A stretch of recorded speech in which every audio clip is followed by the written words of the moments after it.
भगवान सभी का भला करे। Subscribe please folded hands. भगवान सभी का भला करे। Subscribe please folded hands. भगवान कैसे दिखते हैं? भगवान कैसे दिखते हैं? एक समय की बात है। एक गांव में कहीं से एक बहुत बड़े विद्वान आए।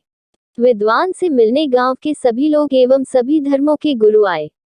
उनके समक्ष सभी धर्म गुरुओं ने अपने अपने धर्म के अनुसार ईश्वर के स्वरूप का बखान किया और बतलाया कि ईश्वर वैसा ही होता है जैसा उनके धर्म में कहा गया है। बाकी के धर्म गलत बतला रहे हैं। तभी अतिथि विद्वान ने सभी को एक साथ बुलाया और उनसे कहा कि मैं आपको एक कहानी सुनाता। उस कहानी को सुनकर आप समझ जाएंगे कि ईश्वर कैसा दिखाई देता है। उनके द्वारा सुनाई गई इस प्रकार है। एक गांव में बहुत सारे अंधे व्यक्ति रहते थे। उन्होंने कभी भी हाथी को नहीं देखा था। एक बार एक महावत गांव में अपने साथ एक हाथी लेकर आया। अब गांव में चारों तरफ हाथी के आने की चर्चा थी।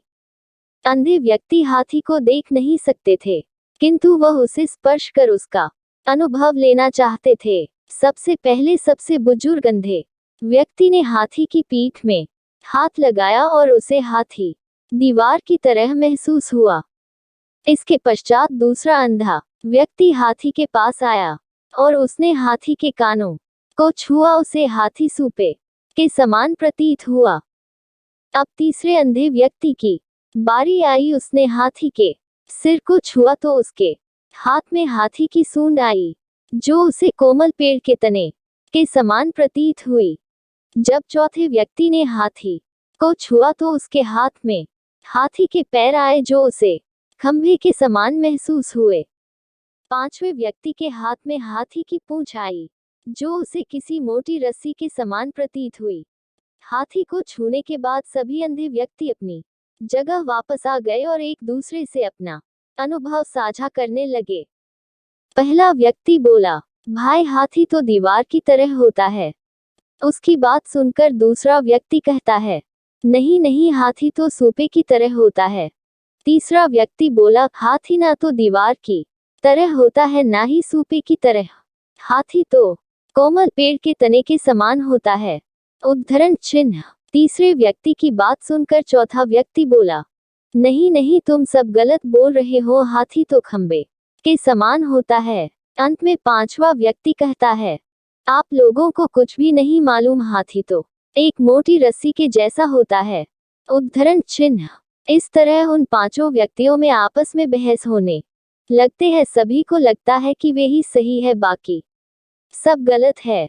उन सब की बहस ने आपसी झगड़े का रूप ले लिया। तभी वहां से एक विद्वान व्यक्ति गुजर रहा था। उसने सभी अंधों से उनके झगड़े का कारण पूछा। सभी अंधों ने अपने अपने कारण बताएं। तब बुद्धिमान व्यक्ति बोला, आप सभी अपनी अपनी जगह सही है, क्योंकि आपने हाथी को जितना स्पर्श करके महसूस किया, आप केवल उतना ही जानते हैं। हाथी तो इससे कई गुना बड़ा है। जिसने जो स्पर्श किया अपने अनुभव से, वह वही बतला रहा है और वह सत्य भी है।